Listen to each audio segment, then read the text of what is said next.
கர்த்தருடைய பரிசுத்த நாமத்திற்கு மகிமை உண்டாவதாக. இப்பொழுதும் கூட கிரேஸ் டிவி முன்பதாக அமர்ந்து எங்களுடைய நிகழ்ச்சிகளை பார்த்து கொண்டிருக்கிற ஒவ்வொருவரையும் இயேசு கிறிஸ்துவ நாமத்திலே உங்களை வாழ்த்தி வரவேற்கிறேன். நாம் ஜெபிப்போம். அன்புள்ள பிதாவே, இந்த நல்ல வேலைக்காக ஸ்தோத்திரிக்கிறோம்.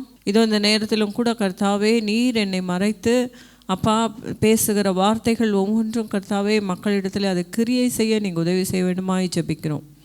தொடக்கம் முதல் முடிவு வரை கர்த்தாவே உம்முடைய பிரசன்னம் எங்களோடு இருந்து வழி நடத்த வேண்டுமாய் இயேசு கிறிஸ்துவ நாமத்திலே ஜெபிக்கிறேன் நல்ல பிதாவே, ஆமேன். எனக்கு அன்பான பிரியமான மக்களே, இப்பொழுதும் கூட நாம் விசுவாசத்தை குறித்து நாம் பார்க்க போகிறோம். விசுவாசம் அப்படின்னு சொன்னாலே அதற்கு ஒரு டெஃபினேஷன் இருக்குது. எபிரேயர் நீங்கள் எடுத்து பார்த்தீங்கன்னு சொன்னால் 11ஆம் அதிகாரம் 1 வசனம், விசுவாசமானது நம்பப்படுகிறவைகளின் உறுதியும் காணப்படாதவைகளின் நிச்சயமாய் இருக்கிறது. விசுவாசம்னா என்னது அப்படின்னா, காணப்படாதவைகளின் நிச்சயம். நம்ம நேரடியாக நம்ம பார்க்கும் பொழுது பார்த்திங்கன்னு சொன்னால் அநேக காரியங்கள் நம்ம பார்த்து கொண்டு இருக்கிறோம். வாழ்க்கையில் பிரச்சனைகள் தான் பார்க்குறோம். பிரச்சனை தோல்விகள், வறுமை, இதெல்லாம் இருக்குது. நம்ம பார்க்கக்கூடிய அந்த சூழல் பார்த்திங்கன்னு சொன்னால், நம்மளை நம்பினவர்கள், நம்ம யாரெல்லாம் நம்புகிறோமோ அவர்களெல்லாம் நம்மளை கைவிட்டு போகிற சூழ்நிலைகள் வருது. நிறைய தோல்விகள். நாம் இதை எதிர்பார்த்து நாம் நம்பிக்கை வைக்கிறது. இதில் என்ன சொல்லுதுன்னா, காணப்படாதவைகள் அப்படின்னா நம்முடைய சூழ்நிலையில் நம்ம பார்க்காத ஒரு சுகம், பார்க்காத வெற்றி, தோல்வியிலிருந்து கிடைக்க போகிற அந்த வெற்றி, இதெல்லாம் நம்ம பார்க்கவே இல்லை. நம்ம எந்த நேரமும் எதை பார்த்து கொண்டே இருக்கிறோம்? தோல்வியை தான் பார்க்குறோம். வியாதி தான் இருக்குது. சளி வந்ததுன்னா போக மாட்டேங்குது. இது போல் பல விஷயங்களே நம்ம பார்த்து கொண்டே இருக்கிறோம். அதை தான் நம்ம நம்புகிறோம். ஆனால் அது கிடையாது. இங்கே என்ன சொல்லுகிறது அப்படின்னா, காணப்படாதவைகளின் நிச்சயம். எதை நம்ம பார்க்கலையோ அதை தான் நம்ம நம்பணும். அதை நம்ம உறுதியாய் பற்றி கொள்ள வேண்டும். அதுதான் விசுவாசம் அப்படின்னு வேதத்தில் சொல்லுகிறது. நம்ம பார்க்கிற காரியங்கள் மேல் வைப்பது அந்த நம்பிக்கை இல்லை. காணக்கூடாதவைகளின் மேல் நாம் வைக்கிற நம்பிக்கை, அதை உறுதியாய் நம்புவது தான் விசுவாசம் அப்படின்னு சொல்லியிருக்கு. இப்போ உதாரணத்துக்கு ஒரு ஹோட்டலுக்கு போகிறோன்னு வைங்க. அந்த ஹோட்டலில் போனால் வெளியில் பிரியாணி வச்சுருப்பான். ஒரு பெரிய டபராவில் பிரியாணி வச்சு தட்டிக்கிட்டே இருப்பான். நம்ம ஆர்டர் பண்ணுறோம், எனக்கு பிரியாணி வேணும் அப்படின்னு நம்ம ஆர்டர் பண்ணுறோம். அப்போ நமக்கு தெரியும் அந்த பிரியாணி நமக்கு கிடைக்கும். ஏன்னா நம்ம கண்ணில் என்ன பண்ணுறோம், அந்த பிரியாணியை பார்த்து கொண்டு இருக்கிறோம். அதனால் நமக்கு அது ஒரு நம்பிக்கையை தருது. இன்னும் கொஞ்சம் நேரத்தில், ஒரு 10 நிமிஷத்தில் பார்சல் நம்ம கைக்கு வந்துடும்ங்கிற நம்பிக்கை. ஆனால் அதல்ல விசுவாசம். எதை நம்ம பார்க்க முடியாத இருக்கிறதோ, இந்த உலகத்தில் அநேக காரியங்கள் நாம் இழந்து போகிறோம். நிறைய தோல்வியை சந்திக்கிறோம். ஐயோ, என் வாழ்க்கை முழுசும் இப்படியே இருக்கே, எந்த நேரம் கண்ணீராகவே இருக்கே, என் மகனுக்கு உடம்பு சரியில்லை, என் பையனுக்கு அடிபட்டு ஹாஸ்பிட்டலில் இருக்கான், அவனுக்கு எப்படி வியாதி சுகமாகுமா தெரியலையே, எதுவுமே தெரியல, கண்ணை கட்டி காட்டில் விட்டதுன்னு சொல்லுவாங்க. அது போல தான் நாம் இருந்து கொண்டு இருக்கிறோம். அது இல்லை. நம்முடைய போராட்டங்கள் எல்லாமே நித்தியமானவைகள் அல்ல. அதாவது இதற்கு ஒரு 2 கொரிந்தியர் எடுத்துக்கொள்ளுங்க. 2 கொரிந்தியர் 4ஆம் அதிகாரம் 17-18 வசனங்களில் பார்த்தீங்கன்னா, மேலும் காணப்படுகிறவைகளை அல்ல, காணப்படாதவைகளை நோக்கி இருக்கிற நமக்கு அது சீக்கிரத்தில் நீங்கும் லேசான நம்முடைய உபத்திரவம் மிகவும் அதிகமான நித்திய கண்மலையை உண்டாக்குகிறது. ஏனெனில் காணப்படுகிறவைகள் அநித்தியமானவைகள், காணப்படாதவைகளோ நித்தியமானவைகள். இதில் என்ன சொல்லியிருக்குது அப்படின்னா, நாம் காணப்படுகிறவைகள் அல்ல, காணப்படாதவைகளை நோக்கி நாம் இருக்கிறோம். காணப்படாதவைகள் என்ன? நமக்காக இயேசு கிறிஸ்து சிலுவையில் அறைந்தாங்க. ஏன் அவர் சிலுவையில் இறந்தார் அப்படின்னு சொன்னால், நம்முடைய பாவங்களுக்காக, நம்முடைய வறுமைக்காக, நம்மளுடைய ஐஸ்வர்யத்துக்காக, நம்முடைய பலவீனங்களுக்காக அவர் காயப்படுகிறார். இதை நம்ம இன்னும் பார்க்கவே இல்லை. அந்த காணப்படாதவைகளை நாம் நோக்கி இருக்கும் பொழுது, இந்த உலகத்தில் நம்மளை சுற்றி இருக்கிற அந்த பாடுகள் அதி சீக்கிரத்தில் நீங்கும் லேசான உபத்திரவம்னு இந்த வேதத்தில் இருக்குது. இதெல்லாம் நித்தியமானவைகள் அல்ல. இந்த பாடுகள் நமக்கு நித்தியமானவைகள் அல்ல, அது அநித்தியமானவைகள் அப்படிங்கிறது இருக்குது. காணப்படுகிறவைகள் அநித்தியமானவைகள், காணப்படாதவைகளோ நித்தியமானவைகள். அநித்தியமானவைகள்னா என்ன? அது டெம்பரரி, கொஞ்ச நாளைக்கு தான் அது நடக்கும். அதுதான் அநித்தியமானவைகள். நித்தியமானவைகள்ங்கிறது ரொம்ப நாளைக்கு இருக்கும், நம்ம கூட இருக்கும், நம்ம கடைசி வரைக்கும் வர்றது தான் நித்தியமானது அப்படிங்கிறது இங்கே வேதத்தில் சொல்லப்பட்டிருக்கிறது. ஆக நாம் காணக்கூடாதவைகளை நம்ம சிந்திக்கணுமே தவிர நம்மை சுற்றி இருக்கிற காரியங்களை நாம் யோசிக்கக்கூடாது. வேதத்தில் இருந்து பார்த்திங்கன்னு சொன்னால், நோவாக்கு கர்த்தர் தேவன் ஒரு வார்த்தையை கொடுக்குறாரு. என்ன சொல்கிறாரு? மழை வரப்போது, 40 நாள் மழை பெய்ய போகுது, நீ முன்பதாக அதற்கு ஒரு பேழையை நீங்கள் ரெடி பண்ணுங்க அப்படின்னு சொல்கிறாங்க. ஏன்னா அந்த ஊர் மக்கள், அந்த ஜனங்கள் முழுவதும் கெட்டவங்களாகவே இருக்காங்க, ரொம்ப கெட்டவங்களாக இருக்காங்க. நிறைய உபதேசங்கள் கேட்டும் வழி தவறி போனவர்களாக இருக்கிறார்கள்.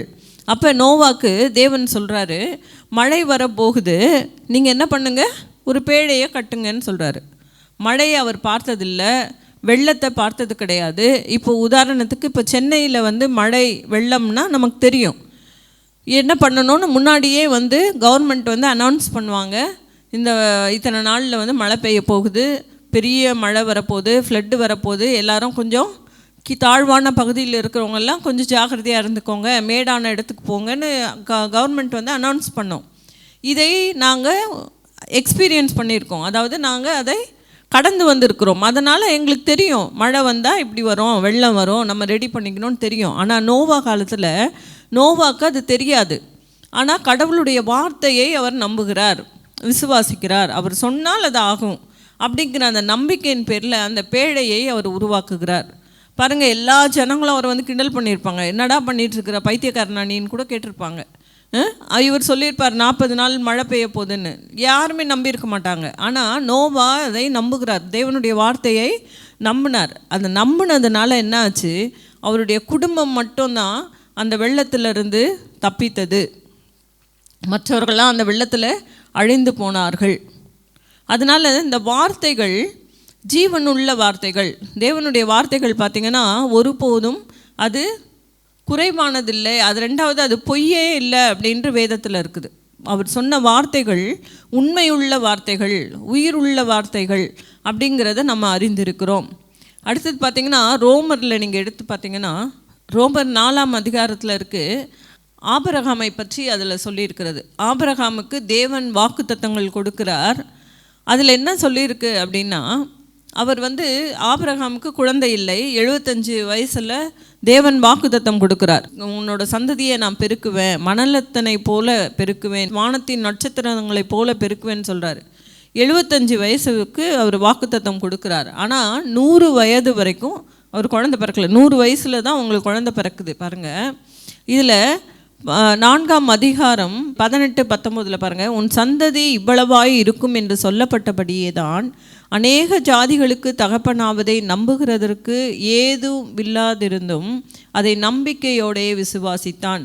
அதாவது தகப்பனாவதை நம்புகிறதற்கு எதுவுமே காரணமே இல்லை. அவர் ஏன்னா வயசாயிடுச்சு, அந்த அம்மாவுக்கு சாராளுக்கு இனிமேல் குழந்தை பிறக்காதுங்கிற அந்த நிலையில் இருக்கிறாங்க. ஆனாலும் அதை நம்பிக்கையோடே விசுவாசித்தார். யார்? ஆபிரகாம் நம்பிக்கையோடே விசுவாசித்தார்.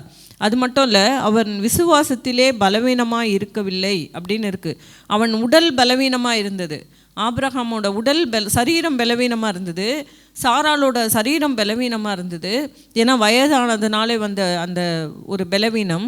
ஆனால் விசுவாசத்திலே பலவீனமாக இருக்கவில்லை அப்படின்னு போட்டிருக்கு. அடுத்தது கூட, சாராள் அவர் தன் சரீரம் செத்து போனதையும் சாராளுடைய கர்ப்பம் செத்து போனதையும் எண்ணாதிருந்தான். அதுதான் அங்கே முக்கியமான ஒரு வசனம். அவர் அதை பற்றி யோசிக்க கூட இல்லை. அவர் என்ன நம்பினார்? தேவன் எனக்கு வாரிசை கொடுப்பாரு, என் மூலமாக சந்ததியை பெருக்குவார் அப்படின்னு தேவன் சொன்ன வாக்குத்தத்தத்தை மட்டும்தான் நம்பினாரே தவிர, என்னோட சரீரம் பலவீனமாக இருக்குது, சாராளுக்கு இனிமேல் குழந்தை பிறக்க சான்ஸே இல்லை, எல்லாரும் கைவிட்டாங்க, டாக்டர்ஸ் எல்லாம் கைவிட்டாங்க, இனிமேல் அதற்கு வழியே இல்லை அப்படின்னு சரீர பிரகாரமான கஷ்டங்கள் இருந்தாலும் அதை பற்றியே அவர் எண்ணாதிருந்தான் அப்படின்னு அங்கே இருக்குது.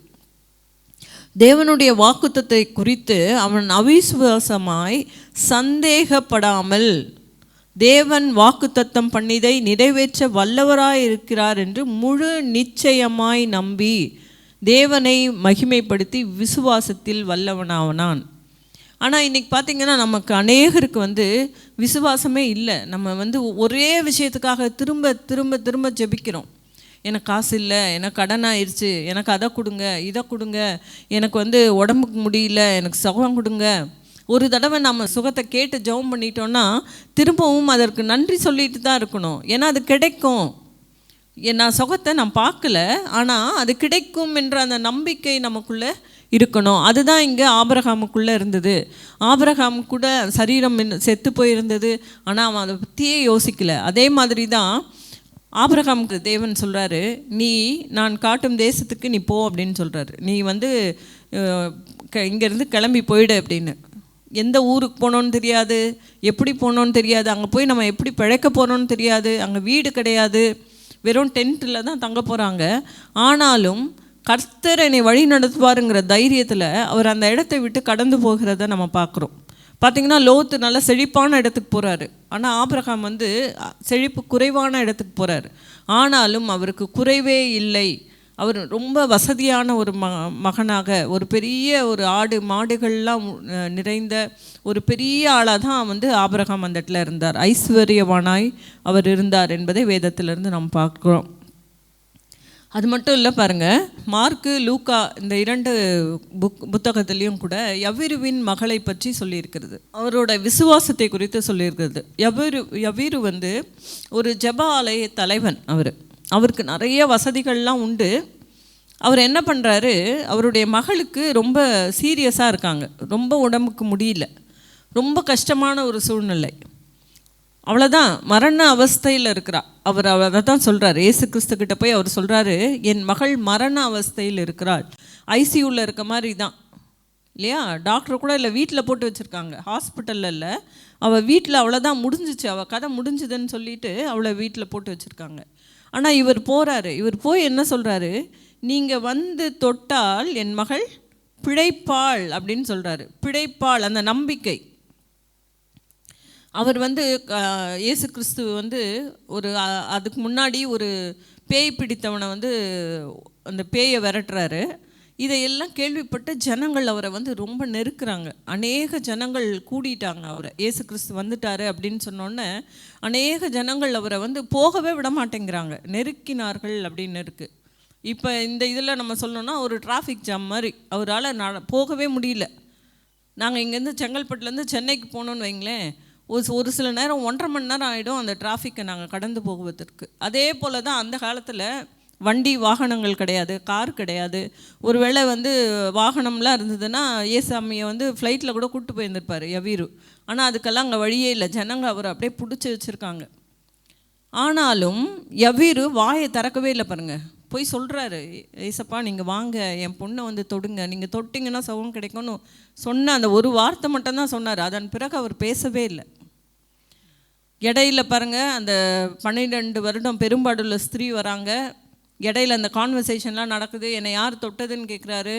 எல்லாரும் நெருக்கிறாங்க. இந்த நேரத்தில் மற்றவங்களாம் சிரிச்சிருப்பாங்க, என்ன ஆண்டவரை எப்படி கேட்குறீங்க, இவ்வளோ பேர் நெருக்கிட்டு இருக்கிறாங்க, யார் தொட்டதுன்னு கேட்குறீங்களே அப்படின்னு. அந்த அம்மாவோட விசுவாசம் அதை விட பெரியது. அந்த அம்மா முன்னாடி வரல. ஏன் அப்படின்னா, பெரும்பாடு அப்படிங்கிறது அந்த காலத்தில் ஒரு தீட்டான ஒரு விஷயம், ஊரை விட்டே தள்ளி வச்சுருவாங்க.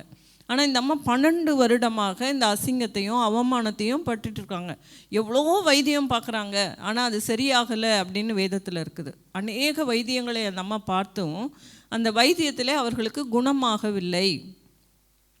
அப்போ அந்த அம்மா என்ன பண்ணுதுன்னா, முன்னாடி வழியாக வரல, எங்கேயாச்சும் பாத்திர போகிறாங்கன்னு பின்னாக போய், இயேசு கிறிஸ்துவின் பின்னாக போய் அந்த வஸ்திரத்தின் ஓரத்தை தொடுறாங்க.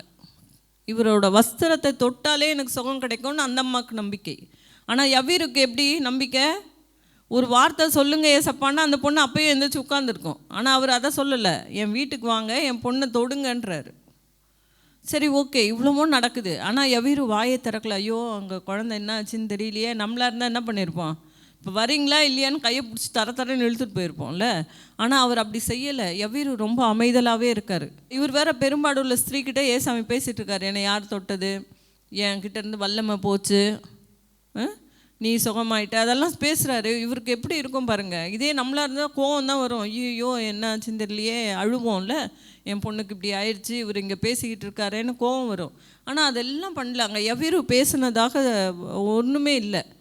கொஞ்ச நேரம் கழித்து பார்த்தீங்கன்னா யவீருவோட வேலைக்காரர்கள் வராங்க, வந்து சொல்கிறாங்க, உங்கள் மகள் இறந்துட்டா, இனிமேல் வேஸ்ட்டு, அவரை நீங்கள் பார்க்காதீங்க, வந்துடுங்க அப்படின்னு கூப்பிடுறாங்க. அப்போ கூட யவீரு ஒன்றுமே சொல்ல, அவர் அழவும் இல்லை, எதுவும் சொல்ல. ஆனால் ஏசாமி தான் சொல்கிறாரு, இல்லை, உன் விசுவாசம் உன் மகளை ரட்சிக்கும் அப்படின்னு சொல்கிறாரு. அதன் பிறகு பாருங்கள், ஏசாமி அதுக்கப்புறம் போகிறாரு. வீட்டில் எல்லாரும் அழுதுட்டுருக்காங்க. அவிசுவாசமான வார்த்தைகள் யாரும் பேசிடக்கூடாதுங்கிறதுனால எல்லாரையும் வெளியே துரத்தி விட்டார். யாரும் இங்கே இருக்காதிங்க, ஓடிரு. வெறும் அவர் கூட்டிகிட்டு போனாங்க பாருங்கள், யோவான், யாக்கோபு, பேதுருன்னு நினைக்கிறேன், அந்த மூணு பேரை கூப்பிட்டு போகிறாரு.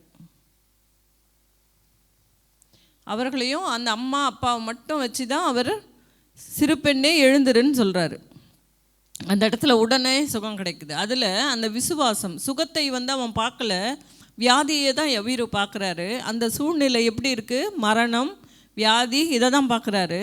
ஆனால் அவருக்கு தெரியும் இயேசு கிறிஸ்துவனாலே சுகம் கிடைக்குங்கிற நம்பிக்கை. அதனால் வாய் அவிசுவாசமாய் அவர் எதுவுமே பேசவே இல்லை அப்படின்னு வேதத்தில் சொல்லியிருக்கிறது. இது மார்க் 5ஆம் அதிகாரம், அதே போல் லூக்கா 8ஆம் அதிகாரத்தில் நீங்கள் படிச்சிங்கன்னா இந்த விவரங்கள் உங்களுக்கு ஃபுல்லாக அது புரியும். அது நம்ம எப்படி யவீரு வந்து எந்த அளவுக்கு விசுவாசத்தோட எதையும் பற்றி அவர் பேசாமல் இருந்தார் அப்படின்னு அந்த இதில் இருக்குது. அதே போல் தான் இந்த விசுவாசம் வர்றதுக்கு நம்ம எதை நம்ம நம்பணும் அப்படின்னா, முக்கியமாக வார்த்தைகளை நம்பணும். அவர் நமக்கு கொடுத்துருக்கிற வார்த்தைகள், வேதத்தில் இருக்கிற வார்த்தைகள். இந்த வார்த்தையை எப்படி கொடுத்துருக்கார், வாக்கு தத்தங்களாக கொடுத்துருக்கிறார். நிறைய வாக்கு தத்தங்கள் இந்த வேதத்தில் இருக்குது. என்ன இருக்குது, நான் உன்னோடு இருக்கிறேன், நீ கலங்காதே, திகையாதே, நீ கால் வைக்கும் தேசமெல்லாம் நான் உனக்கு சொந்தமாக்குவேன்னு இருக்குது. நிறைய வாக்கு தத்தங்கள். இந்த வாக்கு தத்தங்கள்லாம் அதை யார்கிட்டேருந்து வந்ததுன்னா தேவனிடத்திலிருந்து வந்தது. வார்த்தை வாக்கு தத்தங்களாக மாறுது. அந்த வாக்கு தத்தங்கள் தேவனிடத்திலிருந்து வருகிறது. அதை நம்ம உறுதியாக நம்பி நம்ம நடந்தோன்னு சொன்னால் கண்டிப்பாக அந்த வார்த்தை நமக்கு கிரியை செய்யும். அந்த விசுவாசம் நமக்கு கிரியை செய்யும். ஒரு சின்ன கதையை சொல்லி நான் முடிக்கிறேன். ஒரு கிராமத்தில் ஒரு 5-6 இடங்களில் பார்த்திங்கன்னு சொன்னால் சுற்று வட்டாரத்தில் ரொம்ப வருடங்களாக மழையே இல்லை. அப்போ மழை இல்லாத சமயத்தினால எல்லாரும் ஊர் தலைவர்கள் எல்லாம் கூடி நம்ம எல்லாரும் சேர்ந்து ஒரு கூட்டு பிரார்த்தனை வைக்கலாம், அப்போவாச்சும் மழை பெய்யும் அப்படின்னு சொல்லி எல்லாரும் ஒரு கூட்டு பிரார்த்தனைக்கு ஒரு இடத்தை தேர்ந்தெடுக்கிறாங்க. இதற்காக எல்லா தலைவர்களும் போயிட்டு ஜனங்கக்கிட்ட அனௌன்ஸ் பண்ணுறாங்க, நாளைக்கு இந்த நேரம் ஒரு பிரார்த்தனை வைக்கிறோம், எல்லாரும் வாங்க அப்படின்னு சொல்லி. எல்லாரும் போகிறாங்க. எல்லா ஊர் குழந்தை குட்டி எல்லாத்தையும் தூக்கிக்கிட்டு, ஏன்னா மழை இல்லை, ஊரெல்லாம் ஒரே பஞ்சம், என்ன பண்ணுறதுனே தெரியல. சரி நம்ம போய் ஜெபிக்கலாம், ஜெபிச்சாலாச்சும் இதுக்காக பிரார்த்தனை பண்ணாலாச்சும் மழை பெய்யுமான்னு சொல்லி ஒரு நம்பிக்கையில் எல்லாரும் கடந்து போகிறார்கள். அன்றைக்கி எப்படியும் 2 ஹவர் 3 ஹவர் எல்லாரும் பிரார்த்தனை பண்ணுறாங்க. கடவுளே எங்களுக்கு மழை வரணும், எங்களுக்கு ரொம்ப பஞ்சமாக இருக்குது அப்படின்னு சொல்லி எல்லாரும் வந்து அதற்காக பிரார்த்தனை செய்து கொண்டார்கள். பிரார்த்தனை செய்து முடித்துட்டு எல்லாரும் திரும்பி போகிறாங்க. கொஞ்ச நேரத்தில் நல்ல மழை பெய்யுது. ஒரே ஒரு பையன் மட்டும் கொடை பிடிச்சிக்கிட்டு அந்த மழையில் நடந்து போகிறான். மற்றவர்களாம் நனைஞ்சிக்கிட்டே போகிறாங்க. அப்போ இந்த மழை யாரால் பெஞ்சது தெரியுங்களா, அந்த குட்டி பையனால் மட்டும்தான். ஏன்னா அவனுக்கு ஒரு 10 வயது இருக்கும். அவன் மட்டும்தான் நம்பிக்கையோட கொடை எடுத்துகிட்டு போனானா. இன்றைக்கி பிரார்த்தனை பண்ணால் மழை வரும். அவனால் மேகத்தை பார்க்கல, அவன் காற்றை பார்க்கல, எதையுமே பார்க்கல. ஜெபித்தால் மழை வருங்கிற அந்த விசுவாசம் மட்டும்தான் அந்த பையனுக்கு இருந்தது. எல்லாரும் நினச்சிட்டு போனாங்க. அந்த பையன், குட்டி பையன் மட்டும் கொடையை பிடிச்சிக்கிட்டு சந்தோஷமாக வீட்டுக்கு போனான்னு அந்த கதை சொல்லி முடியுது. ஆக அவரோட வார்த்தை, அவர் இதை செய்வேன் அப்படின்னு சொன்னார்னா அந்த வார்த்தையை நாம் விசுவாசிக்க வேண்டும். அந்த வார்த்தை கண்டிப்பாக நம்முடைய வாழ்க்கையில் நடக்கும் அப்படிங்கிறத நான் நம்பணும். ஒருவேளை நம்ம பார்க்காம இருக்கலாம், இது நடக்கவே நடக்காதோ, இது இப்படி தான் இருக்குமோ, அவ்வளோதானா, இது முடிஞ்சிருச்சு, டாக்டர்ஸ் டைம் கொடுத்துட்டாங்க, சுகமே காணோம், ஒரு அசைவு கூட இல்லை அப்படின்னு எல்லாரும் யோசிச்சுக்கிற நேரத்தில் தான் நாம் விசுவாசத்தோட தேவன் நமக்கு இதை செய்வார்னு விசுவாசித்தோம்னா கண்டிப்பாக அந்த விசுவாசத்தின் கிரியைகள் நடக்கும். என் அன்பான ஜனங்களே, வேதாகமத்தில் இருக்கிற ஒவ்வொரு வார்த்தைகளும் உண்மையுள்ளது, அது உயிருள்ளது, ஜீவன் உள்ளது. அது இந்த வார்த்தைகள் ஒவ்வொன்றும் தேவனிடத்திலிருந்து வந்திருக்கிறதுனால, அதாவது வேதத்தில் ஒரே ஒரு வசனத்தை நான் சொல்லிக்கிறேன். ரோமர் 5ஆம் அதிகாரத்தில் 5ஆம் வசனத்தில் பார்த்தீங்கன்னா கடைசி லைன் என்ன சொல்லுதுன்னா, அந்த நம்பிக்கை நம்மை வெட்கப்படுத்தாது அப்படின்ட்டு இருக்கு. அவர் மேல் வைத்த நம்பிக்கை நம்மை வெட்கப்படுத்தாது அப்படின்னு வசனம் இருக்குது. இது நானே சொல்லலை, வசனத்தில் இருக்கிறது தான் நான் சொல்கிறேன். ஆபிரகாமுக்கு, ஈசாக்குக்கு, யாக்கோபுக்கு அவர் தேவன் என்னென்ன வாக்கு தத்தங்களை கொடுத்தாரோ அந்த வாக்கு தத்தங்கள் எல்லாம் ஆம் என்றும் ஆமேன் என்றும் நிறைவேறி இருக்கிறது. அதே போல் தான் நமக்கு அவர் கொடுத்துருக்கிற வாக்கு தத்தங்கள் கண்டிப்பாக நிறைவேறும். அந்த விசுவாசத்தோடு நம்ம காத்திருப்போம். இப்பொழுது கூட ஜெயந்தி அக்கா அவங்க நமக்காக ஜெபிப்பாங்க. ஜெபிப்போம். எங்களை நேசித்து வழிநடத்துகிற அன்பின் பரலோக பிதாவே, ஆண்டவரே, இந்த 1 மணி நேரம் உடைய சமூகத்தில் ஆண்டவரே காத்திருந்த உடைய பிள்ளைகள் ஒவ்வொரு வாழ்க்கையிலும் ஆண்டவரே அப்பா, நீங்கள் என்ன செய்ய சித்தம் வைத்திருக்கிறீர் என்று அவர்கள் உம்முடைய பாதத்தங்களை அர்ப்பணிக்க உதவி செய்யுங்க. கேட்ட சத்தியத்தின்படி விசுவாசத்தில் நாங்கள் பலப்பட ஆண்டவரே, விசுவாசத்தை துவக்குகிறவரும் முடிக்கிறவருமாகிய உம்மிடத்திலே நாங்கள் எப்பொழுதும் நம்பிக்கை வைத்து வாழ அநேகர் மத்தியில் ஒரு சாட்சிகளாக இருக்க கர்த்தர் கிருபை செய்யுங்க. உடைய பிள்ளைகள் யாரெல்லாம் இதை பார்த்து கொண்டிருக்கிறாங்க, அவங்க வாழ்க்கையில் எந்த காரியத்தை குறித்து ஆண்டவரே உடைய சமூகத்தில் வேண்டிக் கொள்கிறார்களோ ஆண்டவரே, வேண்டிக் கொள்வதற்கும் நினைப்பதற்கும் அதிகமாக செயல்படுகிற என் கர்த்தர் அப்பா, நீங்கள் ஆண்டவரே பெற்றுக்கொள்வோம் என்ற விசுவாசத்தோடு இந்த பிள்ளைகள் உடைய பாதத்தில் நான் விண்ணப்பங்களை வைத்திருக்கிறாங்க. ஏற்ற வேளையில் ஆவியானவர் நீங்கள் பதில் தர வேண்டுமா கெஞ்சுகிறோம். ஐயா, உம்மால் கூடாத காரியம் ஒன்றும் இல்லை என்பதை நாங்கள் அறிந்திருக்கிறோம். ஆண்டவரை, அவர்கள் கண்டிப்பாக ஆண்டவர் எங்கள் வாழ்க்கையில் இந்த அற்புதங்களை செய்வார் என்று சொல்லி ஆண்டவரே நம்பிக்கையோடு காத்திருக்கட்டோம்ப்பா. கண்டிப்பாக நீங்கள் செய்வீங்க. சுகவீனமாக இந்த இடத்துல இருக்கிற பிள்ளைகள் ஒவ்வொரு வாழ்க்கையிலும் நல்ல சுகத்தையும் பலத்தையும் ஆரோக்கியத்தையும் கட்டளையிடுங்க. தேவையோடு ஆண்டவர் கடன் பாரத்தோடு இருக்கிற பிள்ளைகள் ஒவ்வொரு வாழ்க்கையிலும் கர்த்தர் அற்புதங்களை நீங்கள் செய்யுங்க, அதிசயங்களை நீங்கள் செய்யுங்க. ஆண்டவரை, கண்ணீரோடு இருக்கிற பிள்ளைகள் கண்ணீரை கர்த்தர் மாற்றுங்க. ஆண்டவரை அப்பா, வேதனையோடு பலவித பலவீனத்தோடு இருக்கிற பிள்ளைகளை நீங்கள் பலப்படுத்தி ஆசீர்வதிக்க வேண்டுமாய் இந்த வேளையில் கெஞ்சுகிறோம். ஆண்டவரே, உம்மாலன்றி எங்களால் ஒன்று செய்ய முடியாது. ஆண்டவரே, நீர் பெரியவர், நீர் வல்லவர், சர்வ வல்லமுள்ள தேவன். உம்முடைய கரத்தில் எங்கள் விண்ணப்பத்தெல்லாம் நாங்கள் வைத்திருக்கிறோம். கர்த்தர் ஏற்ற வேளையில் இந்த பிள்ளைகள்லாம் சாட்சி சொல்லத்தக்கதாக ஆண்டவர் ஒவ்வொரு மன விருப்பங்களை கர்த்தர் நிறைவேற்றும்படியாக கெஞ்சுகிறோம். கர்த்தர் அப்படியாக நீங்கள் செய்ய போவதுக்காகவும் ஸ்தோத்திரிக்கிறோம். துதி கன மகிமை எல்லாம் ஒருவருக்கே நாங்கள் செலுத்துகிறோம். மீட்பர் இயேசுவின் மூலம் கேட்கிறோம் நல்ல பிதாவே, ஆமேன்.